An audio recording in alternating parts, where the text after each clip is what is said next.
Olá você! Seja muito bem-vindo ao nosso fascinante mundo do autismo.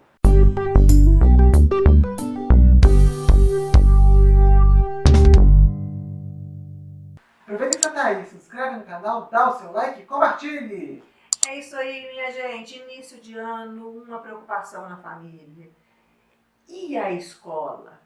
Nossa, a escola, um capítulo à parte, né? Um capítulo à parte. A gente vai tentar dar uma pincelada em várias coisas. Primeiro, vamos considerar uma pessoa que está com uma criança entrando no ensino infantil.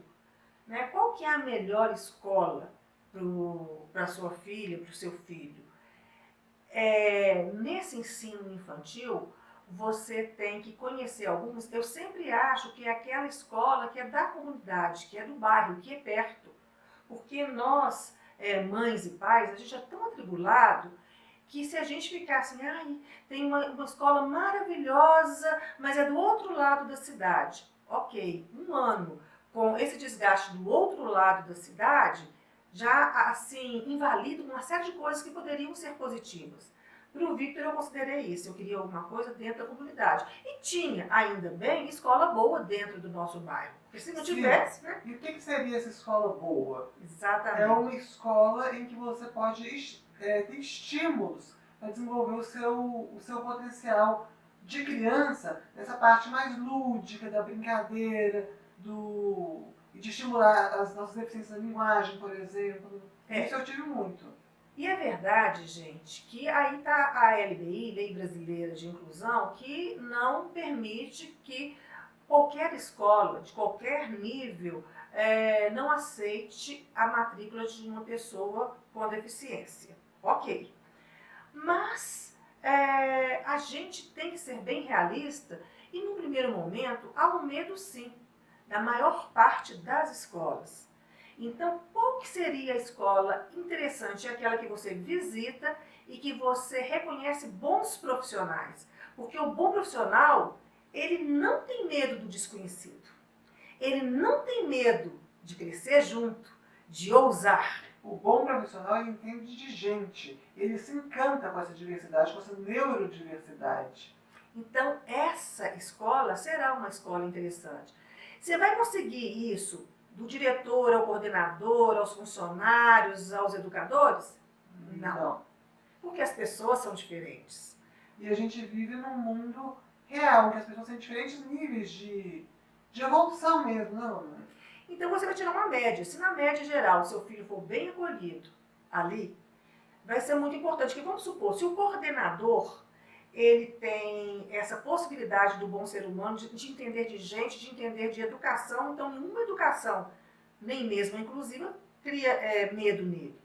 Ele vai intermediar relações com quaisquer professores que não sejam assim, né? Se você tiver um coordenador mais ou menos, mas todos os professores envolvidos, também dá para contrabalançar. É isso que você tem que pensar. E isso vale não só para o ensino infantil, né? Exatamente. Fundamental 1, Fundamental 2, até o ensino médio.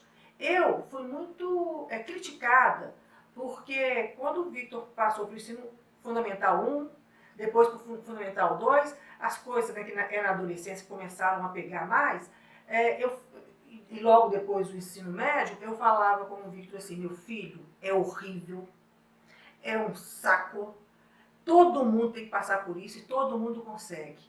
Todo mundo sobrevive. Todo mundo sobrevive. Eu te garanto, vai melhorar. Porque, gente, esse pacote... Eu não vou colocar o ensino infantil, não, porque o ensino infantil... Se bem que agora já tem umas escolas que, vou te contar, já estão querendo treinar os bebezinhos para o vestibular. Essas aí, ó. Gente, escola que não está preocupado com o ser humano, está preocupado com números, tem muitos pais que gostam. Eu, particularmente, não gosto.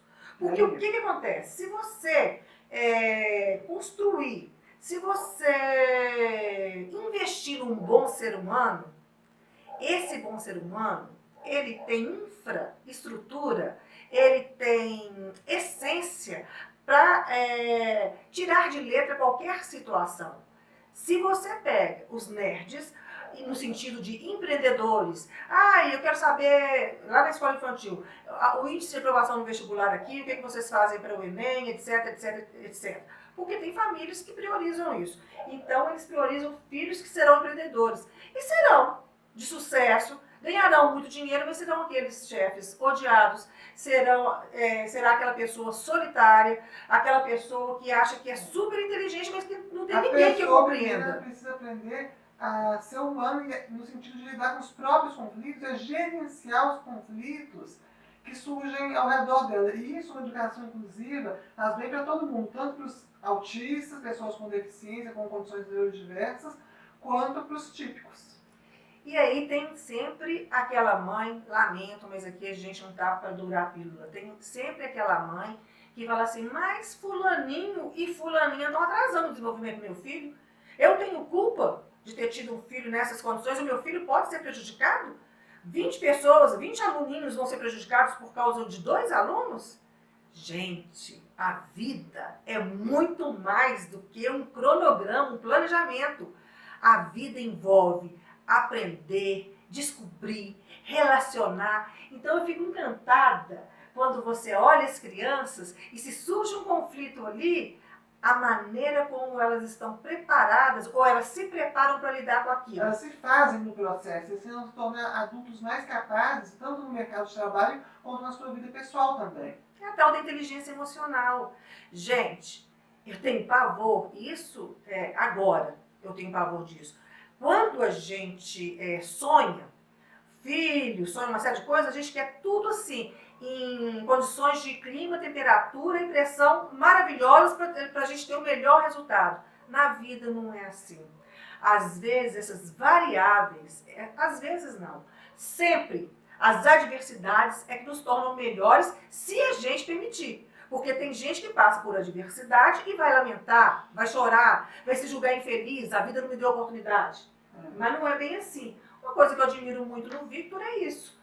O Victor, e também não existe ninguém perfeito. Uma coisa que eu queria até falar, com base nisso que você está falando, é que é justamente a questão de que a escola, muitos pais se preocupam com as terapias dos filhos, que são importantes, claro, para cada um com os seus casos de estímulos e condições que precisam ser tratadas.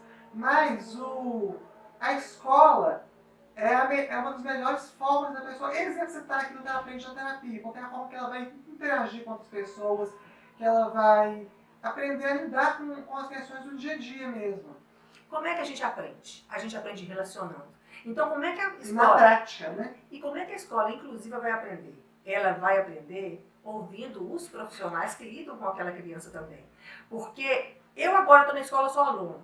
Eu estou no consultório da minha psicóloga, sou paciente.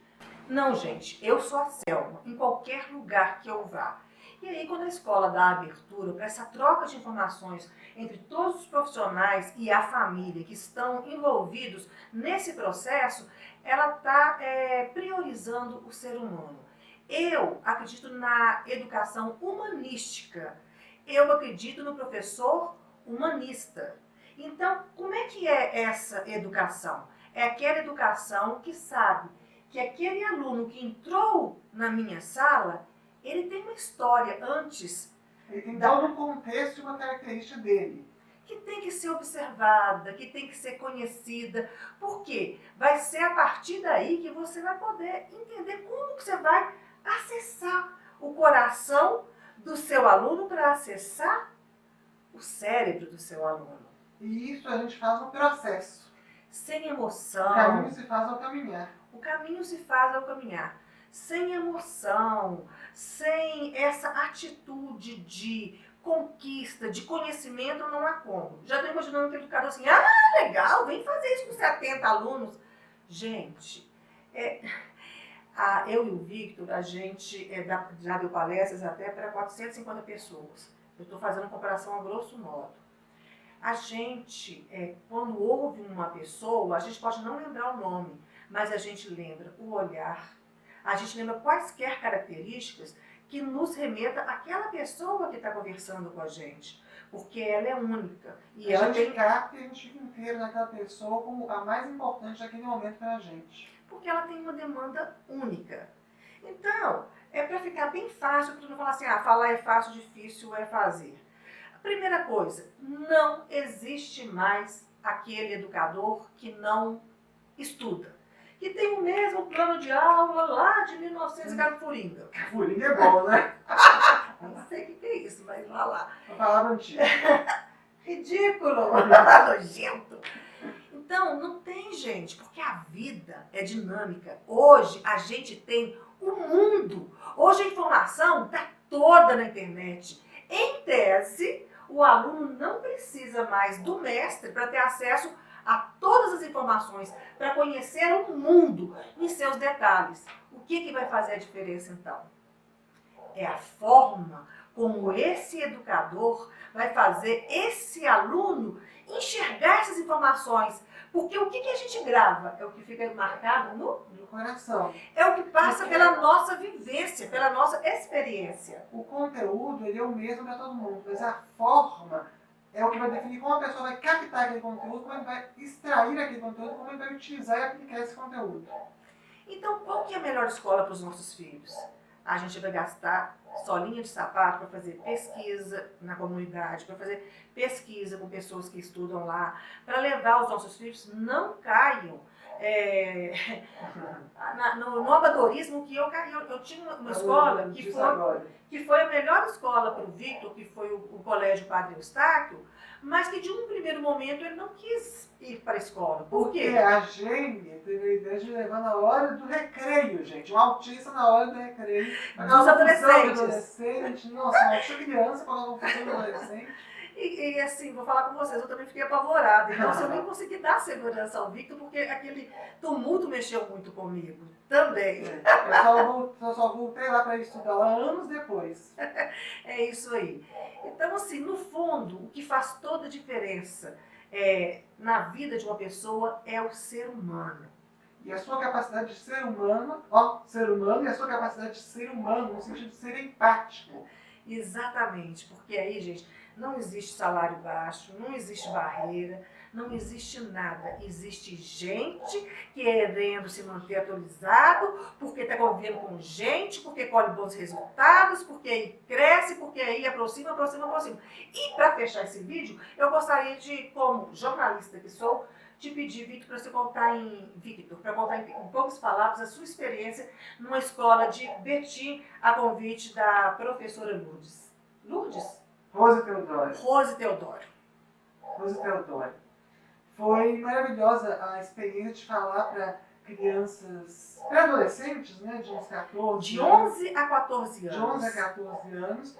E a experiência deles com a literatura, porque hoje as crianças vivem num mundo de telas. Mas o contato com a literatura, com essa essência do aprendizado como arte que provoca, que incomoda, que estimula a reflexão, é muito importante. Então eu fui falar como escritor nessa escola e passar a minha vivência como escritor. E foi fascinante. Foi incrível. Enquanto eu aprendi com essas crianças essa troca, com esses pré-adolescentes, foi maravilhoso. Olha o que precisou.